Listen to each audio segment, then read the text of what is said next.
Welcome back, friends, to Witchy Ways for Modern Days. I'm your host, Brittany, and as always, I am very happy that you're here, whether you are listening to this with a cup of tea or coffee in hand, a candle flickering, or you have me on while you're driving home or getting ready for bed.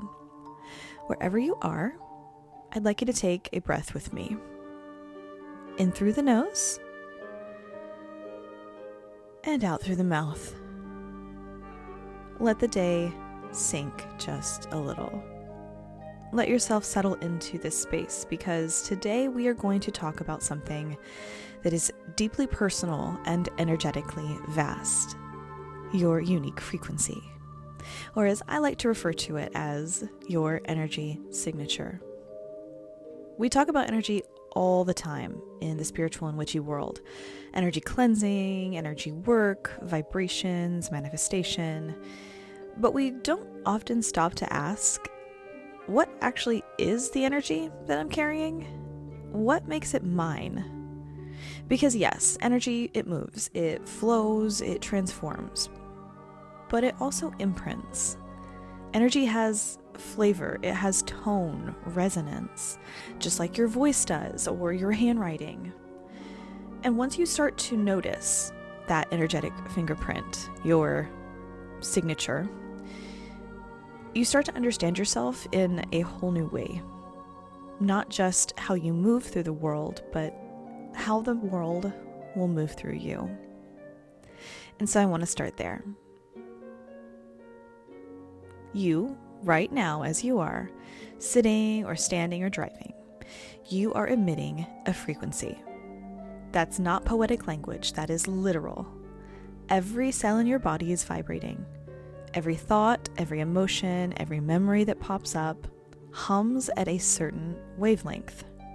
And when all of that combines, your biology, spirit, your emotions, and your experience, it becomes a song that only you yourself can sing. You've probably felt something like this before, even if you didn't have the words for it. When you walked into a room and you instantly felt someone's presence, even before they spoke or before you even saw them, that is your energy body picking up on their frequency. Or when you think about someone and suddenly they text you out of nowhere, that is resonance. Your frequencies brushed up against each other through the energy field somehow. And in that way, we are all constantly in this weird sort of energy dance, exchanging, reflecting, blending, repelling energy, and harmonizing with it. And still, at the core of all of that movement, there is something always stable. It's a center note that is your energy. And I like to think of this center note as your home frequency base. Your home frequency is that baseline hum of your being, the part that stays consistent no matter what season of life that you're in. It's the sense of, well, this feels like me, when you're doing something that lights your energy pathways up, or when you're around people who get you. It's the base you return to after chaos, after hardship, burnout, after heartbreak. It's your natural rhythm. And here's the thing, your frequency is not about your mood. This is a very, very common misconception. It's not just about being high vibrations or low vibrations, even though we do toss those words around often, and they are true to some extent. But you can still be grieving, you can be tired, you can be messy, and still be aligned with your authentic frequency. The universe does not need you to be relentlessly positive to stay in line with your energy. It just needs you to be true to yourself. Your frequency is not about constant happiness, it is about coherence. It's when your body and heart and energy field are all in this constant, honest conversation with each other. What you feel, when you feel it, how you think, what you express are all in sync. And that's what creates harmony and returns you to home base, not perfection. Now, you might be wondering, how do I know what my energy signature feels like? What if I've been so caught up in other people's energy, or I'm confused by the noise in the world that I can't tell where my energy ends and anyone else's begins? That is a very real question. A lot of us feel that, especially those of us who are empathic or intuitive. We absorb everything. So it can kind of be like trying to hear your heartbeat in a crowded room. So I want to walk you through what it looks like to start tuning back into it. Think of your energy signature like a scent. Subtle but recognizable once you know what to recognize. When you're in your natural flow, your energy will feel effortless to you. You'll feel grounded, peaceful, clear, even if life around you is none of those things. And when you are off of your signature, you're going to feel cloudy, heavy, overstimulated, possibly numb. For me personally, I know when I am in alignment with my energy, when I feel settled, calm, and creative. There's a very quiet electricity. I don't feel like I'm forcing anything. But when I'm off, when I've taken on too much, or when I'm in too many people's energy, or when I'm doubting myself, I feel like static. The fuzzy, relentless noise that makes it really hard to hear your own intuition. Does that sound familiar at all to you? It's not about judgment, it's about awareness. Because once you feel the shift, you can start to actually regulate your own frequency. Once you can start to, in even small ways, notice when you feel your energy and when you don't, that's when you can start the slow tuning in, like tuning in with a radio dial. And this is where it gets witchy. We often think of frequency as something scientific or abstract, but energy signatures show up in magic as well. Every spell, every tool, and every ingredient has its own vibration. Roses hum with the frequency of love and compassion. Lavender resonates with calm and clarity. These are not just intentions, these are actual energetic frequencies that help contribute to the reason why they work for certain things in the first place. If you've ever wondered, well, why is lavender said to be for tranquility?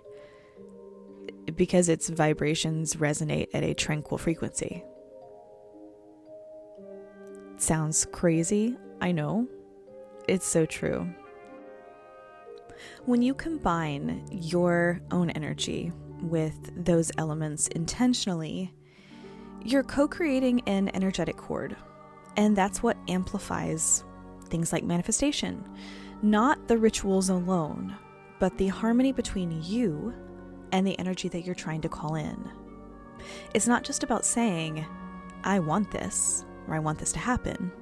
It's about asking, does this frequency match with the truth and essence of my soul?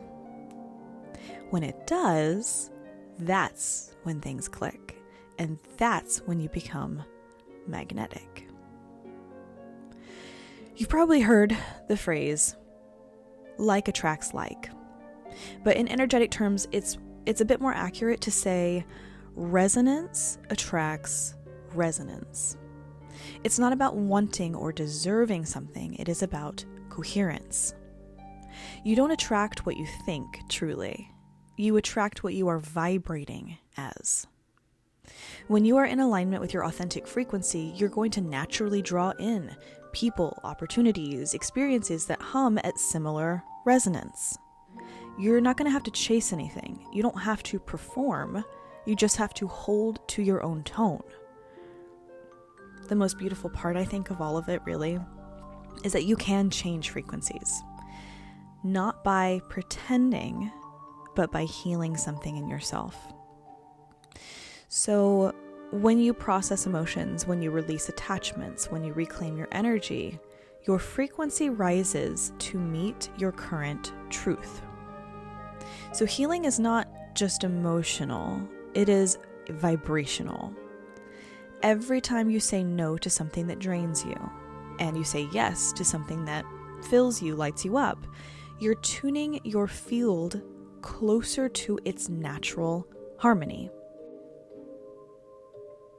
Now let's talk about the way your energy signature interacts with others. Have you ever met someone and you instantly felt at ease with them? Like you've known them forever, or your energy just sort of clicked into place? That is a frequency match. It's two souls whose vibrations harmonize naturally. And then there are people who, even if they're perfectly nice, they just don't feel right to you. There's no explanation, there's no logic, it's just an off feeling, an off-key feeling. It's not judgment, it's energetic awareness. Your body's going to feel it first. It's a subtle contraction or expansion. Your energy field knows when something harmonizes and when it clashes, way before your conscious mind knows anything. And in relationships, whether they're platonic, whether they are romantic, even professional, that awareness is gold. Because sometimes the reason something doesn't work isn't something emotional, it's not mental, it can be vibrational. It's two frequencies that can't sustain harmony without some sort of distortion. And it doesn't mean it's good or it's bad. And it doesn't mean one energy is better than the other. It's just two different wavelengths that don't mesh well. And when you learn to honor that, life becomes way simpler. You stop forcing connection and you start following resonance. This is also why it is so important to maintain and protect your frequency. Because your energy field is like a radio signal. And if you are not consciously tuning it, you can accidentally start broadcasting someone else's channel. And that's what happens when we absorb too much from other people. Your coworker's stress, the collective's anxiety, the emotional weather of the people that we love. We start vibrating at their frequency without realizing it. And then we feel off, and we can't explain why we feel off. Nothing's going wrong, everything's fine in my life. Yeah, your life might be fine, but the person that you spend 50% of your time with, their life is not fine, and now you are tuned into their radio broadcast.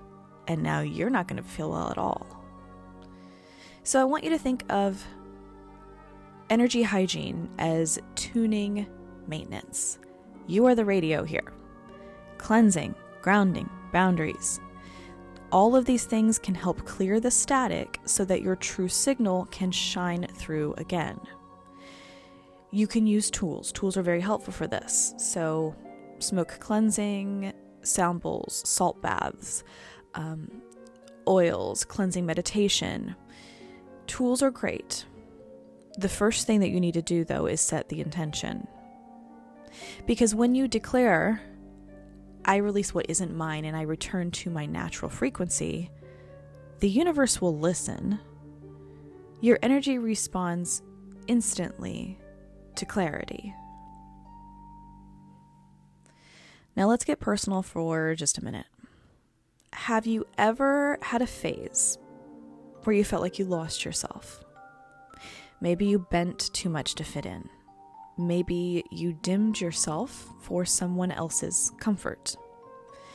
Or maybe you just forgot what your energy felt like without the noise. I think most of us have, so don't feel bad. Most of us have done this. Those moments are not failures. Please don't think of them as such. They are actually invitations. They're very important invitations. Because the only way to actually know your signature properly is to remember it after you forget it. To feel the contrast, feel the dissonance, and then to return to it. Every time you come back home to yourself, your energy becomes more refined, more attuned, more you. Your energy is a song that evolves over your lifetime. It's the same melody that keeps accruing different meaning. There is a very simple exercise that I like to help reconnect you to your energy signature. You can do this right now if you're in a space to do so, or save this for later. Come back to it. Close your eyes. Take a deep breath. And very gently ask yourself, what does my energy feel like when it's pure, unfiltered, and authentically mine? Don't think about the answer. I want you to feel it. Maybe you feel warmth or cool, bright or soft, still, or you feel a pulsing. Maybe your energy comes to you in a flood of color, sound, or even sensation. Whatever arises, don't second guess what's in your mind. Whatever arises, trust it to start with. That is your frequency speaking to you. And if you can't feel it yet, that's okay too. Don't stress yourself out. Sometimes it takes time or layers of clearing before it becomes distinct again, enough for you to recognize it. Anytime you lose the channel, your energy channel hasn't gone anywhere. It's just waiting for you to tune back into it. And one of the most beautiful things about this whole concept is how your signature evolves over time. You are not meant to stay the same frequency forever. As you grow, heal, love, and learn, your energy refines itself. It becomes more nuanced, like a piece of music that gains depth with every instrument you add as the years go on. Your childhood frequency was likely very different. It was lighter, maybe extremely simple compared to how it is now. Your frequency after a heartbreak may have gained depth, texture, wisdom. Your energy after a spiritual awakening might feel much more expansive, electric, infinite. Change does not mean you have lost the essence. It means that your soul is expanding its range. And that's why you can reconnect with people years later and feel that their frequency has changed. It's not better or worse. It's just a different octave. And growth shifts the song, and you might not be singing similar songs anymore. When we talk about magic, whether it's manifestation, intention, or spell work, it's really all about energetic precision, matching your internal frequency to what you're calling in. If you want love, you vibrate in self-worth and openness. If you want abundance, you have to vibrate in gratitude and trust. You want peace, you vibrate in surrender and presence. It's not pretending to feel something, it's aligning with it. Becoming the frequency, not chasing it. Because energy doesn't respond to words, it responds to vibration. Your spell candles, your crystals, your spells, your rituals, these are amplifiers. They're very important amplifiers, but you are the transmitter. You speak, and the energy will listen. So what do we actually do with all this awareness, right? Cool. I know what my energy signature feels like. Now what? We live consciously.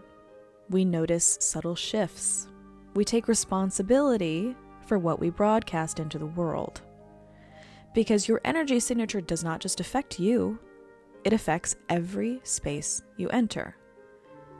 When you walk into a room grounded, kind, calm, you're shifting the field around you. You become an anchor for coherence in a world that's generally full of static. And that, my friends, is quiet, potent magic. It's the magic of being so aligned with your true frequency that everything around you begins to tune itself. Now, I want to end with this thought. You are a unique note in the symphony that is the cosmos. There has never been, and there never will be, another frequency exactly like yours. Every time you heal, every time you love, every time you show up authentically, your song gets stronger and louder. But the world doesn't need you necessarily to be louder. It just needs you to hum your truth. So tonight, when things are still, when the world is at its quietest, maybe place your hand over your heart and whisper to yourself, "This is my frequency. This is my truth." And feel that truth vibrate through you. Because that vibration, that gentle hum that is uniquely yours, is your magic. Thank you so much for joining me, friends, for another episode of Witchy Ways for Modern Days. If this one resonated with you, please take a moment to leave a review, whether that is on Spotify, Apple Podcasts, or more. I want you to take a moment to yourself tonight to tune in, however that translates, to notice how your energy feels when you are truly yourself.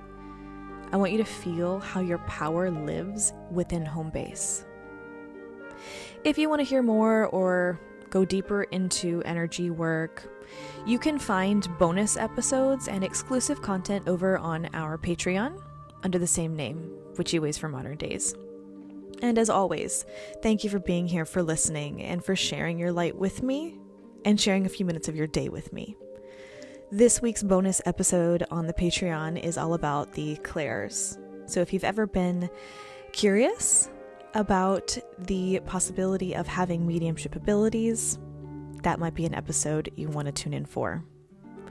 Until next time, keep your energies clear, your heart open, and your frequencies true to yourself. Have a wonderful rest of your week, friends.